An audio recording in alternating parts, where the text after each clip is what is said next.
It is Friday. It is June 9th.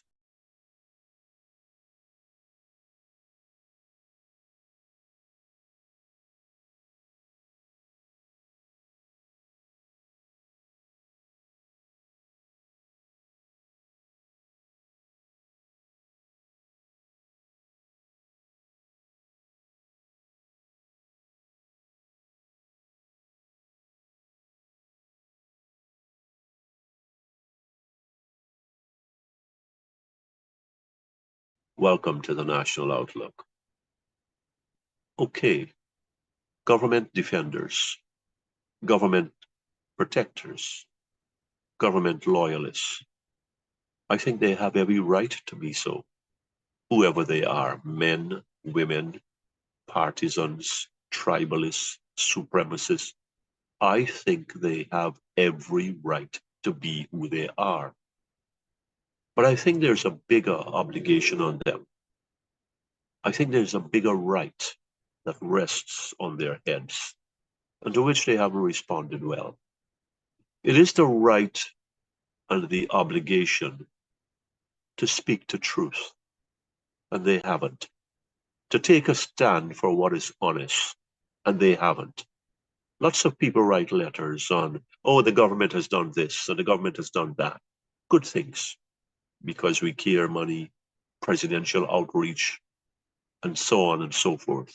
I agree with that, and I have written about that, and I've lent my pen and my voice to those times, those ministers of the government, including the president, when good things are done for the citizens of this country.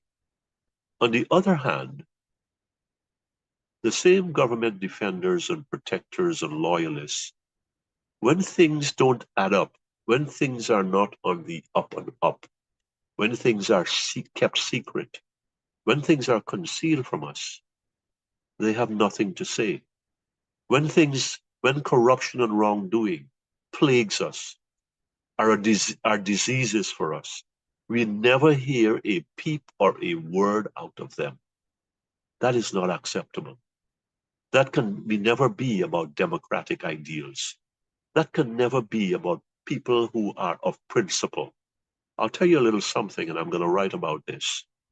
When the PNC was in power, and I had a responsibility in a state agency, on 3 occasions I called for ministers to be fired. Minister Felix, when I saw those long passport lines for hours on Camp Road, Minister Kemraj Ramjatan for the Camp Street fire, and Minister Yearwood for some real estate dealings that involved her husband, and which she said I think she said she recused herself. None of these things should have been. None of these things should have been.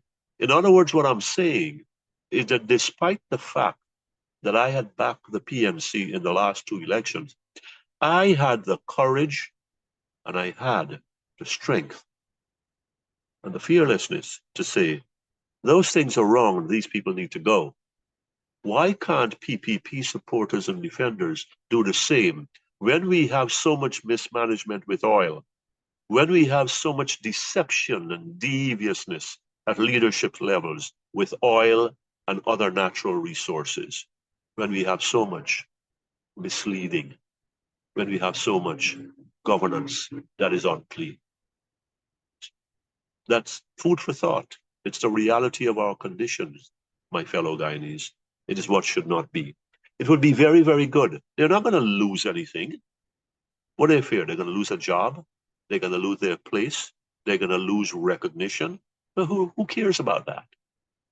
People of honor, people of principle, people who are honest, do not care about what leaders think about them. They care about character and the convictions that they have. And they don't stay silent. And they don't turn the other way. And they don't pretend ignorance. I'm GHK Lal on Kaieteur Radio 99.1 and 99.5 FM. You are listening to the National Outlook, and I thank you for sharing with me. And I pray and I hope that you will have a safe and healthy weekend coming up. Days of the marriage He will call the son-in-law to the table